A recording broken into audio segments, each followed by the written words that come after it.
G'day Fishos, Sammy here. Thanks for joining me. Now today I'm back on the fly vise. I'm going to show you how to tie one of my cod flies. Now I've had a lot of people ask me about this recently, and it's how to tie this style of fly. It's a big, kind of bulky, I guess it's sort of a deceiver-ish fly. Great for Murray cod. They absolutely love them, but very versatile fly. You can downsize it like these guys here, use them for Saratoga or for bass or whatever, flathead. Or you can use them for barra. You can upsize them, make them as big as you want. You just change the size of the hook and the amount of materials you put in there. Very, it's a simple fly to tie, but it does have a few steps because there is a lot of materials involved. So it will take a little while. I'll cut the video down, of course, to make sure you're not watching it all day, but let's get started. I'll explain what materials you use as we go through it. It's it's just a bit of a process more than anything. One thing I do recommend you do is take your time. Fly tying is definitely not a race. It's not something you can rush. Even the beginners can come out with wicked looking flies as long as you take your time and get it looking right before you move on. And it's not something you have to finish all in one go. You can tie a little bit and go off to work or school and come back and finish it off. There's no harm in that. That's quite often what I do. But yeah, let's give it a whirl and see how we go. Now I'm going to tie this one on a 4-0. This is a 4-0 Gamakatsu SL12. This guy here. And I'm going to use some hot pink thread just so it stands out a bit so we can easily see it, and I'm going to end up with a pink head. So pink and pink is usually a good combination. Righto, so as always we start our fly by binding the shank of the hook with thread, and that just gives us a stable platform and a grippy platform to tie all our materials to. It's a bit slippery if you just have if you just tie straight onto the metal of the hook. It just doesn't sit as well and slips around a bit. And then we're gonna do the tail. So tail, we're using white hackle feathers. These guys here. I know it doesn't stand out too well against my shirt, but yeah, we're going to use 4 on the back and then 4 a bit further forward, so 8 total, but we'll put 2 aside on at the back. So start off with, these are always a bit fiddly. You want to make sure you get them right, otherwise they sit a bit skew. It's not too much you should worry about because they all do come together in the water, but it just looks better and you feel better about it.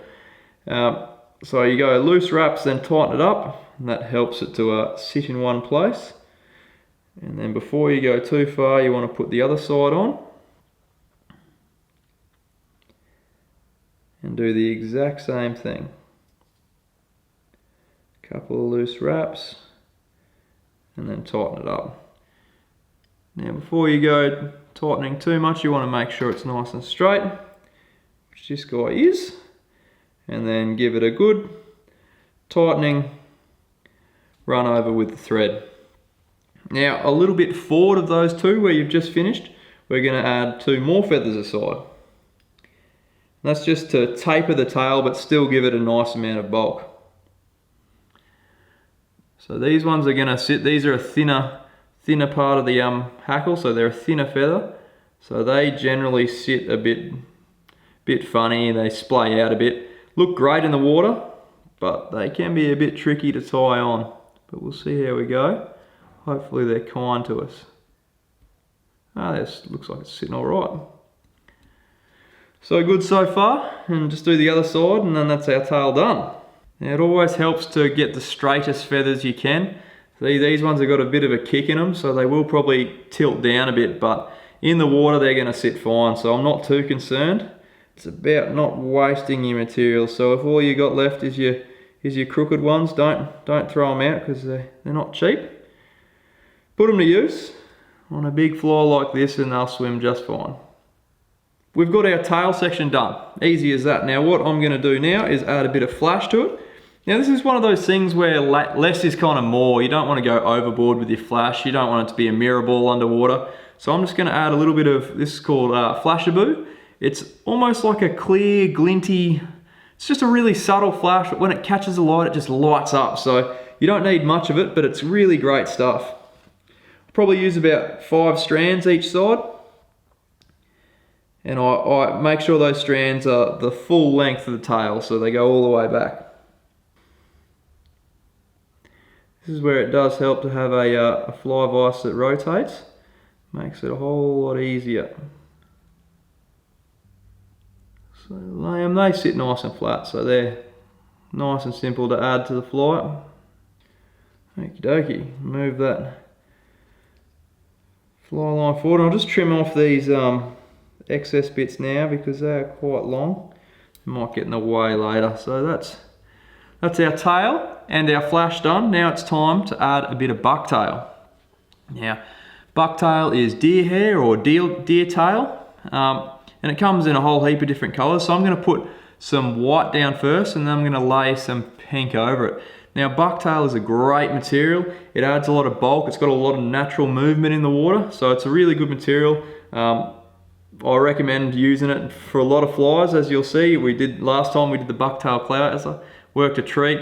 And yeah, in these flies definitely works well too. So I'm gonna chuck white on first, and that's gonna match the tail. So I'm just gonna start grabbing little clumps, and I'm gonna try and get full coverage around the fly. So for that, rather than try and do it all at once, which is a bit hard, I'll just do it in a few little bunches, and it's a lot easier to manage. So just lay it on top. Use your finger to kind of splay it a bit, because you want it to get good coverage. You want it to go the whole way around.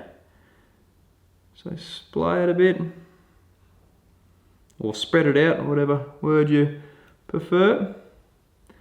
Give it a couple of wraps, and then you just add another bunch in. Okay.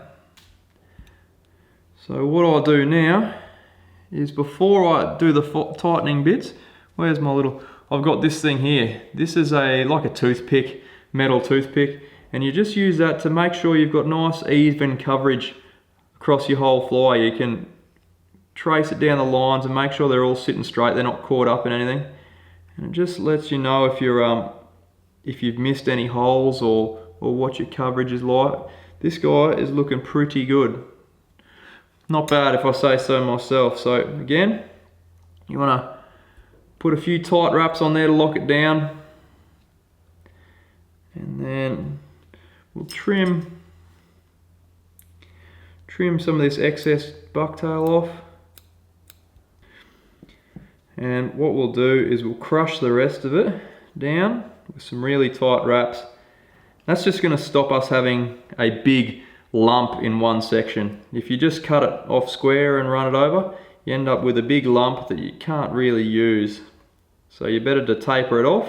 The next material we're going to add here is our pink. So this hot pink here, and that's going to stand out in the water really well. Fish are going to see it from a mile away, and it should hopefully attract them in to have a look, and then hopefully a taste. So exact same principle as the white bucktail. You just want to grab little clusters and just line them up.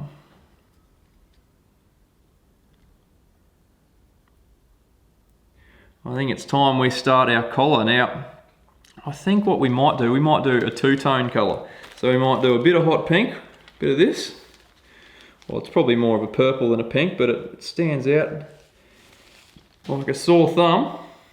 So we're going to put, this is a EP brush. So it's pretty much just a whole heap of synthetic fibers that are wound onto a bit of wire there, and that keeps it all together and allows you to spin it on without having to do dubbing or anything like that. Very handy tool, awesome bit of kit. Get yourself some if you haven't used them. They make life a lot easier. Move these bucktails away. Now, to get them on, all you have to do is, they come with the wire they come rigged with. You just tie the wire on, or you tie the wire in, I should say, away from the direction you want to travel. So I'm going to be winding this back this way, so I'm tying the wire that way, and that just makes sure it gets locked in.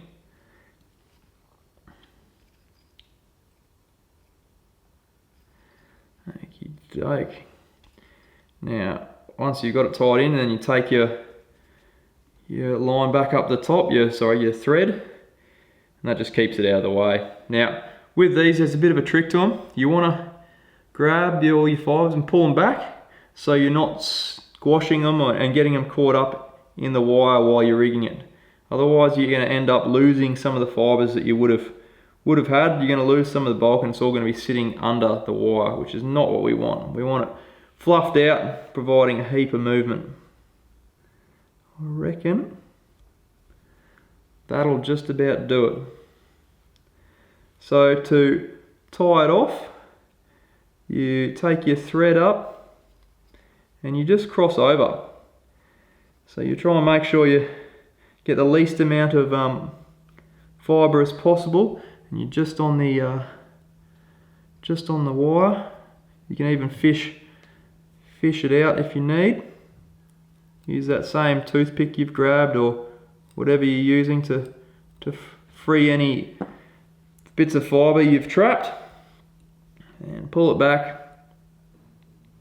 Beautiful. So once you get a few good wraps on it, you can get your pliers, cut it off nice and close. Just make sure you fold down the little wire tag, because that's quite sharp, can catch your line and catch all sorts of things. You don't want it sticking out there. So that's looking good. We've got a nice little collar there, but we're going to put another little smaller collar on there, smaller diameter. So that was a 2-inch, this one. But we're going to finish it off with this one here, which is a 1-inch. And that's just a lighter pink. That's going to be our head. Well, it's going to taper up to our head. Okay, so same process to start it off with the second brush. Last wrap. Now, we tie that off exactly the same way, but before I do that, I just noticed there's some stuff that's a bit caught up, so I'll make sure I free that so I don't trap it with my thread. And now, thread over the top, like so. A few tight wraps, pliers,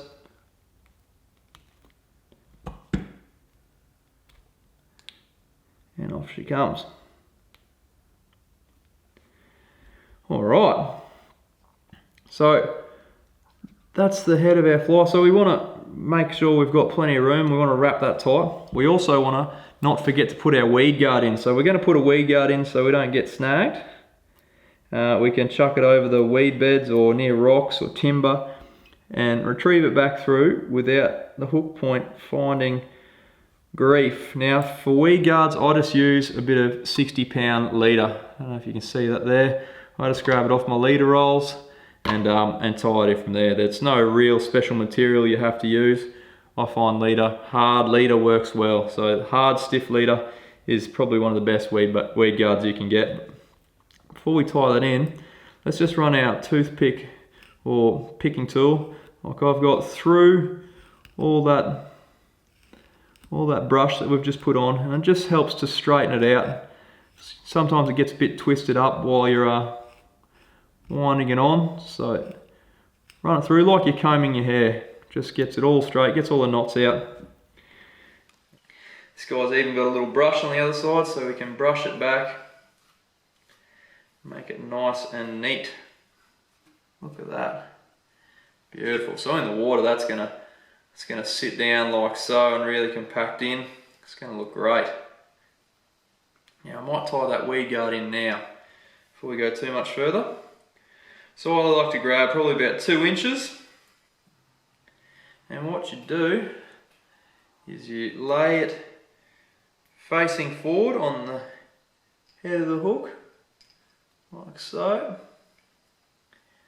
Catch it with your thread and then tighten it up. Now you will be able to position this a bit better, and it will lock in a lot better once you use your cement, so your head cement. But the main thing is to just make sure it's bound in nice and tight. Just leave it pointing forward over the hook eye, that's going to keep it out of your way. Now I'm going to do a couple of half hitches. We're ready to head cement.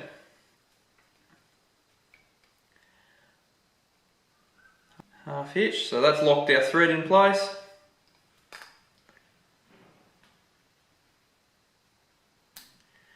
snip it off, grab some head cement, and just paint it on, give it a good covering. You'll notice it soaks in, so you want to put enough on there that it soaks all the way through, especially where your weed guard's tied in. That needs a good dose because it's going to be sticking out there and you're going to have to bend it back in. Once you've applied your head cement, what you want to do, grab your UV torch and give it a good dose of light, and that'll set your cement. You want to make sure it's fully set before we start the next part. That should be it there. Feel it'll be touch dry. Now, we want to build a bit of head on this guy, a bit of a head to mount the eyes. So these are the eyes we're going to be putting on. Nice big googly ones. I reckon flies are as good as the eyes you put on them. Every fish they eat has eyes, so you make sure you get some good ones. I reckon it makes the flies come to life. So like these guys here, it's pretty hard to see on camera there, but I've actually made a bit of a head out of soft, flexible head cement. This stuff here, it's called Clear Cure Goo Flex, and it's flexible, so it's like a silicone, and you make a bit of a head out of that, like a cone over the head, and it just helps to hold its bulk in the water and gives you somewhere to mount the eyes. Now there is a trick to using this stuff. You put it on and you spread it with your finger. Now if you have dry fingers, it'll stick to your fingers like nothing else, but if you wet your finger with spit, it won't stick at all. So I usually put a bit of spit on my hand or on my leg, and I just continually dip my finger in that before I touch it. You don't want to be putting it in your mouth, definitely don't do that. So a bit of spit on the leg or hand, and yeah, just dip it in and before you spread it. So a bit gross, I might do that now. And then we'll inject this onto the top. And then we'll spread it out with our finger.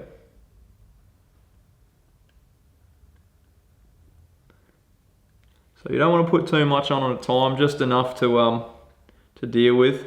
And you set it, and then you can do a bit more. So wet your finger with your spit and just make it nice and even around the whole fly. If it starts to stick, just wet your finger again.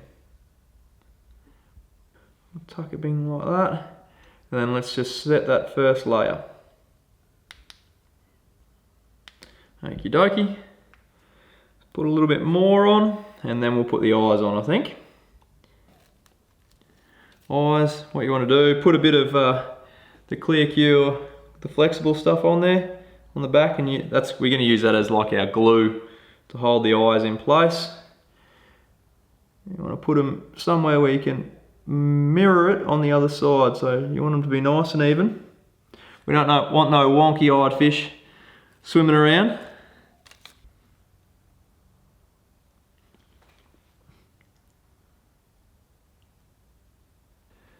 Now, always take the time to make sure they're even and level. From above and below, that looks good. Lock them in place. Then all we do is just put a bit of goo in behind them and over the front, and that just prevents any fish from stealing the eyes. Makes them a lot tougher, a lot harder to break off.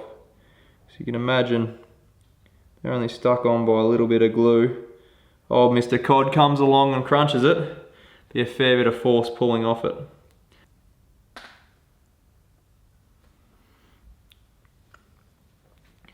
Righto, this is the final step, guys. Give it that last dose of UV light. That'll set the final coat on the head. And voila. Now, before you go fishing, make sure you bend down your weed guard. It's probably easier done out of the vise. You want to bend that down so it's sitting out in front of your lure to fend off all the weed and the sticks that you come across. So you want it to be sitting like so. Make sure you got good hook exposure, and voila, there you have it, guys. There's a nice little cod fly that's hopefully gonna get you a few fish. Look at that flash, nice splay of feathers. That's gonna cruise through the water and hopefully get snaffled by a big old Mr. Cod. There you have it. Hope you have a bit of fun with that one, and yeah, hope you get a few cod on fly. Catch you out there, guys. See ya.